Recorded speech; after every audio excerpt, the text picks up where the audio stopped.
Goeienaand en welkom by In Gesprek regstreeks, soos elke maandag aand. Ons begin vanaand se program met wat anders, die Phala Phala skandaal.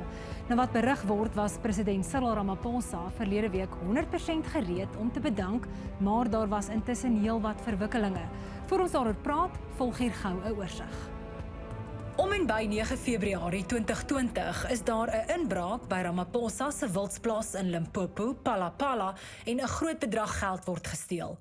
Ramaphosa is tydens die diefstal by 'n beraad van die Afrika-Unie in die Ethiopiese hoofstad Addis Ababa. Meer as 2 jaar later, op 1 Junie 2022, dien die voormalige spioenbaas Arthur Fraser klagte van onder meer geldwasery en korrupsie teen Ramaphosa by die polisie in. In 'n verklaring sê Fraser meer as $4 miljoen is by Phala Phala gesteel en Ramaphosa het nie die diefstal by die Suid-Afrikaanse polisiediens aangemeld nie. Ramaphosa sê hy het wel die diefstal by die bevelvoerder van die presidensiële beskermingseenheid, generaal-majoor Wally Rode, aangemeld. News24 berig op 10 Augustus dat sowat $600,000 gesteel is en nie die miljoene wat Fraser beweer nie. Die berig sê die geld is afkomstig van die verkoop van buffels aan 'n koper van die Midde-Ooste. Op 14 September word 'n artikel 8.9 onafhanklike paneel in die lewe geroep om ondersoek in te stel na of daar bewyse is dat Ramaphosa sy amptseed en die grondwet geskend het. Die paneel doen sy werk onder leiding van die afgetrede hoofregter, Zandile Ngobo. Op 30 November word die paneel se verslag bekendgestel en word bevind dat daar genoeg gronde is om die president moontlik in 'n staat van beskuldiging te plaas. Om nou verder te gesels oor die Phala Phala debakel en die impak wat dit op Ramaphosa se presidentskap van sowel die ANC as die land mag hê, sluit 2 politieke ontleders, Professor Theo Venter en Dr. Piet Croucamp, en die politieke kommentator Mpumelelo Mkhabela nou by my aan. Piet, ek wil met jou begin. So verlede week lees ons, of is daar berigte dat die president gereed is om te bedank. Vandag dien hy hofstukke in dat hierdie artikel 8.9 verslag tersyde gestel moet word, sê die paneel het sy mandaat oorskry, daar's te swaar gesteen op Arthur Fraser se beweringe. Wat het oor die naweek gebeur? Wel, as jy dink die president het sy mind verander, maak jy baie groot fout. Die mense rondom hom het vir hom gesê, dink 'n bietjie aan die konsekwensies van as jy bedank. Ons het nie 'n kandidaat vir die sogenaamde Ramaphosa-faksie as in leierskapskonferensie ingaan nie. Daar's nie 'n logiese kandidaat om president te word nie. En die heel belangrikste, Mantas, vir Kilian Balula, al die mense rondom het absolute vrees vir hulle jobs gehad. So hy is oortuig en daar was ruim gesprekke gewees. Uiteindelik het Mantas hom oortuig om te bly. Wat die meeste het om te verloor. Dit gaan oor die mede-kabinetslede wat sy hande omhoog hou. Dit is nie die president se besluit nie. Hy wil nie deur hierdie staat van beskuldiging gaan nie. Hy wil nie deur 'n hofproses gaan nie. Hy wil hom nie self verduidelik vir die NEC nie. Hy wil hom nie self vir die werkkomitee verduidelik nie. Hy wil hom nie by die top 6 verduidelik nie. So hy wil hom nêrens verduidelik nie. En dit is 'n eenvoudige rede. Hy wil hom nie verduidelik. En as jy kyk na die stukke wat vanmôre ingehandig is by die hof, weer eens probeer hy wegskramp van verduidelik waar kom die geld vandaan. Mpumelelo, so today the National Executive Committee of the ANC also sat and debated the report, and they decided after tense debate that they will not accept this report. But as Piet said, his supporters sort of begging him to stay and fight. Does the party really want him to lead them? Do you really want a leader that you have to beg to stay on? Well, we're basically into an age of what one can call transactional politics. So whoever supports Ramaphosa to stay, there has to be something that's in it for them. And I mean, people are thinking the president normally gets weaker. If you look at Mbeki, Zuma, they get weaker towards the later part of the second term. At the moment, he's still in the first term. So the moment is not ripe for a recall, at least politically in the ANC, if you look at the precedents that I've just mentioned. So people will start dumping him en masse towards the end of his second term, if he can pass this December and if he can win this conference. So people are thinking they have to invest for themselves by supporting him, because if he's still president, at least he still has the patronage system to distribute. But the worrying thing about that is that Ramaphosa often gets criticized, I think correctly, for dilly-dallying, being indecisive, takes time to take decisions and all of that. And the whole Phala Phala thing is actually part of the evidence that he actually delights in taking decisions against people or when he's supposed to. So now that he gets support from some people who also have allegations of corruption leveled against them, and they're sitting, some of them are sitting in kykNET, some of them were mentioned in the Zondo report. What that means basically is that his hands are now completely tied. He can't act on those people. And we are now back to a situation where a president is compromised with these allegations. He's unable to clear himself. We don't know whether he's going to clear himself with these processes that are unfolding. He doesn't want the impeachment inquiry. He doesn't want to be tried in Parliament where the evidence can be tested. He wants the courts to rule on a procedure that the panel misdirected itself. So basically, he doesn't want the opportunity to come clean. Now, he's now being backed by some of the people that are in his camp are not necessarily clean people, and then his hands are going to be tied. He can't act on them. So we're basically going to be in a stalemate of a very difficult situation where the president lacks credibility. Ja, Theo, en op daai punt, die president het nou hierdie ronde oorleef, maar hy's uiters verswak.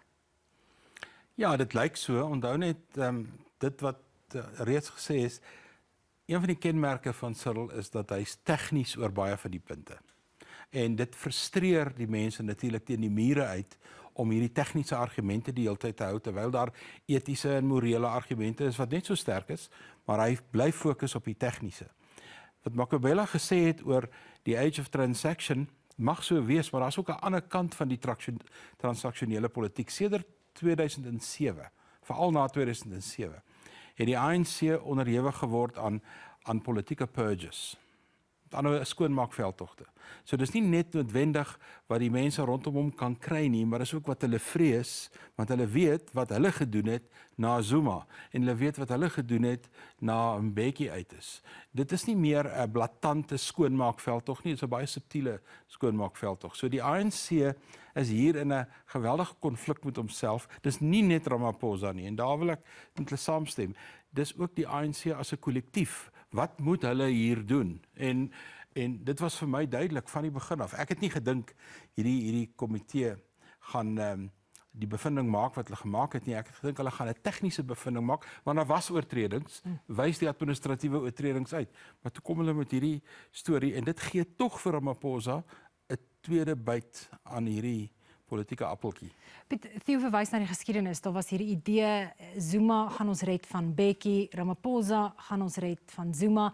En soos ons nou ook bespreek het, daar is regtig niemand anders wat die party kon voorsit om by Ramaphosa oor te neem nie. Wat sê dit van die party? Jong, te veel verwoed doodgesteek is, dus Savenda sit almal op so kots. Hier's niemand by mekaar oorneem nie. En dieselfde geld vir elke, ek dink Forster het dieselfde argument gewees. Daar's altyd wanneer daar 'n sterk leier is op 'n bepaalde tyd, dan dink mense daar's nie noodwendig iemand om mekaar opvolg nie, maar daar iemand stap altyd in sy skoot. Ek net 'n bietjie terugkom na die punt wat Theo gemaak het oor tegnies. Tegnies het mens moet verduidelik wat jy bedoel met tegnies. Tegnies as jy sê dat die president verlaat hom op die onsekerhede om te sê maar bepaalde stappe moet gevolg word voordat ek bereid is om die werklikheid en die waarheid mee vorendag te kom, dan is dit tegnies. Die feit bestaan is tegnies probeer die president om niks te sê nie. Die president het nog net alles ontken. Hy het nog nie 'n enkele verduideliking vir enigiets gegee nie. Nie in die hofstukke wat hy vandag ingedien het nie sy verduideliking vir enigeen by die paneel nie. Jy gaan lees die paneel, hy het op die paneel gereageer. Nêrens gee hy 'n verduideliking vir wat. Hy het nooit 'n beter verduideliking. En ongelukkig die probleem, en dit is wat ek dink hoekom as ek nou weer 'n raaiskoot moet vat, en ek het 'n klompie maande gelede het ek ook gesê hierdie ding gaan vir hom vang. En jy was reg. En ek was reg geweest. Nou as ek nou weer 'n keer 'n raaiskoot moet vang, vir jy sê hy gaan baie voor dit in die hof verskyn.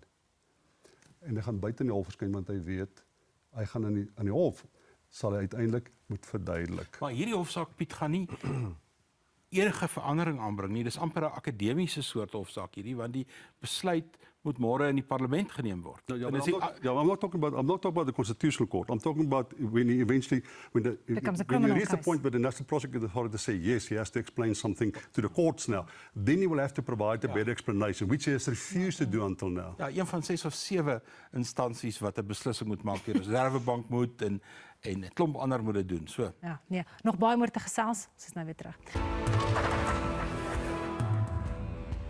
Theo Venter, Piet Croucamp en Mpumelelo Mkhabela is steeds hier by my en ons gesels nou verder oor Ramaphosa en Phala Phala. Mpumelelo, let's quickly take a listen at what kykNET tried to say outside the NEC meeting in Nasrec today. President Cyril Ramaphosa is deur die onafhanklike paneel uitgewys dat hy 'n prima facie saak teen hom het en dat hy dus daardie saak, I can't do this when they do this. No, I'm tired of this. We can't do an interview when it's like this.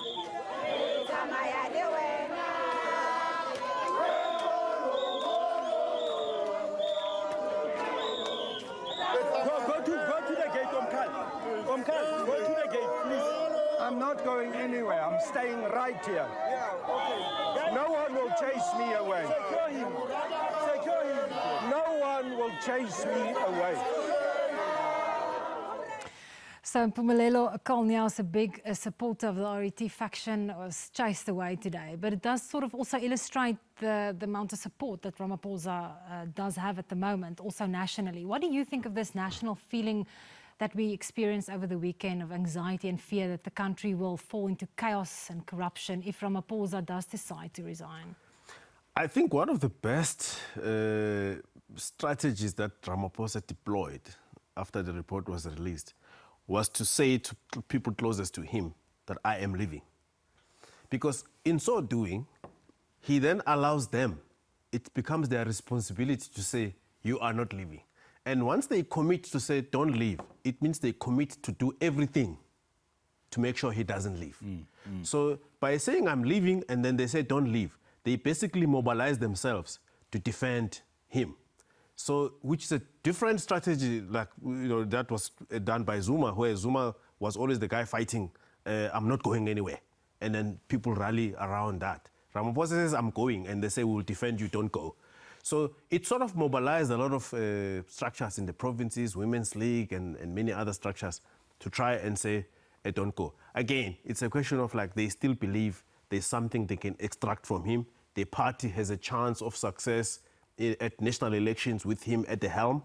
And with the party at the helm, they still have an opportunity to occupy government positions. They still have an opportunity to influence a lot of things in the country. So it's still, they look at it as in the best interest of themselves and also of the party.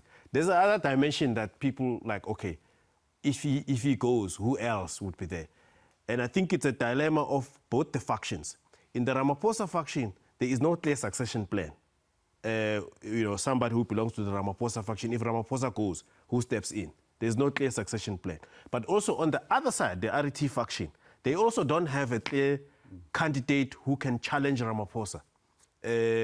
Or who can even be better than Ramaphosa. So that's why we are having all this mobilization, this groundswell of support around him. I think a lot of other people are also supporting him reluctantly, out of the considerations of the two factors.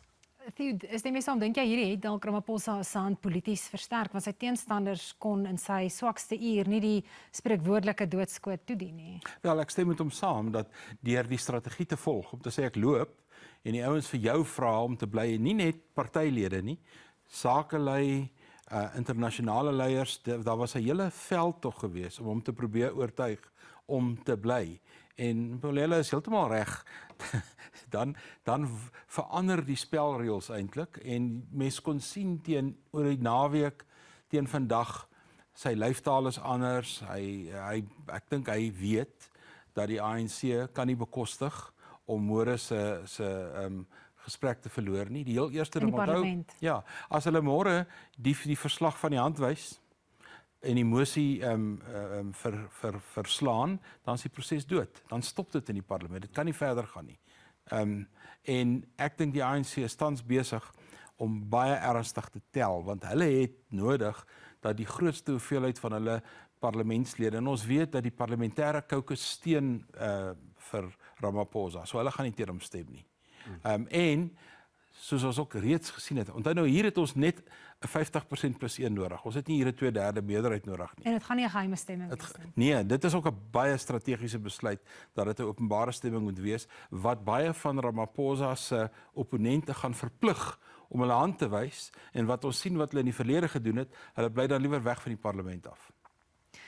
Piet, en oor minder as 'n maand kies die ANC leiers by sy leierskonferensie in Nasrek. Watter rol gaan hierdie verslag en Ramaphosa se reaksie daarop speel, dink jy, in die konferensie?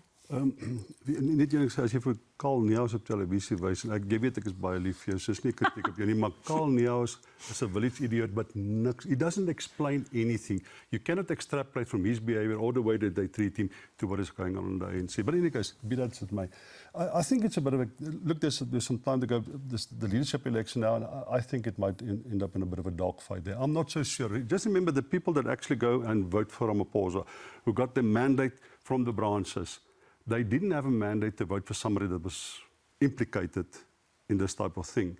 So do they get another mandate from their branches? Do they vote according to their personal mandate? And just remember, there will be some horse trading and there will be some discussions. And let me tell you this, I'll be very surprised if he gets the same number of nominations or votes that he had in nominations. There will be some change. And the other thing is that most of the delegates there expect that eventually will end up in court. He will not have a second term. He will not end a second term. He will probably have to explain himself. He will resign on his own accord at some stage. This is just the ANC kicking the can down the road as far as possible. That's why they didn't go to the High Court or to the High Court. They went to the Constitutional Court in the hope that this thing is being postponed as long as possible. And I think that the people arriving there on the 16th and 17th of December, they know this, that a lot is going to change. It'll be interesting election. I won't predict that the people who got the most nominations will necessarily win the seats that we thought they will. Mpumelelo, and obviously this is manna from heaven for opposition parties. Which opposition party do you think is making the best of this crisis? Well, I think the DA is in a bit of a bind here because on the one hand, Ramaphosa they basically have a crush on Ramaphosa. And don't tell that. Yeah, they actually like Ramaphosa. I mean, you remember in the last State of the Nation address that he made, the DA came out and say, well, this man was reading from our rule book. He was reading our policies. We support everything he said. So I don't see how they will manage this. And I don't know how they will deal with the issues of motion of no confidence. It's already clear now they don't want to put the motion of no confidence up front. And I'm not sure how they will deal with the Speaker's refusal for a roll call voting process. I'm not sure whether they've got fighting power to bring Ramaphosa down. I doubt. I don't think they have that. At some point, they've been toying with the idea that in future he might be, the kind of a guy, if the ANC dips below 50%, maybe the DA could be in alliance in coalition with the ANC, provided Ramaphosa is the president. So they have a lot of love type of arrangement with the Ramaphosa faction, which they believe is the constitutionalist faction, unlike the RT faction. So the DA is a bit confused there. The EFF, on the other hand, is also a little bit confused because the EFF is often guided by the factions in the ANC. Julius Malema today was all over the place talking about, ANC factions, why Didi Mabuza is not given a chance. So I don't know how much the EFF can make a meal out of this. I think the other parties like UDM, ATM, and maybe an outsider like Mashaba's Action SA are more likely to try to build something out of this. But I don't find the opposition parties being strategic enough to get traction out of this. However, there's a lot of, I think, goodwill among South Africans. If somebody were to come with a viable alternative, a credible leadership, a lot of people are prepared to move from the ANC. That's why every time there is a crisis in the ANC, people stop going to the polls because they don't see an alternative. They rather punish the ANC by not voting. Unfortunately, that's all we have time for. Mpumelelo, Piet, Theo, baie dankie.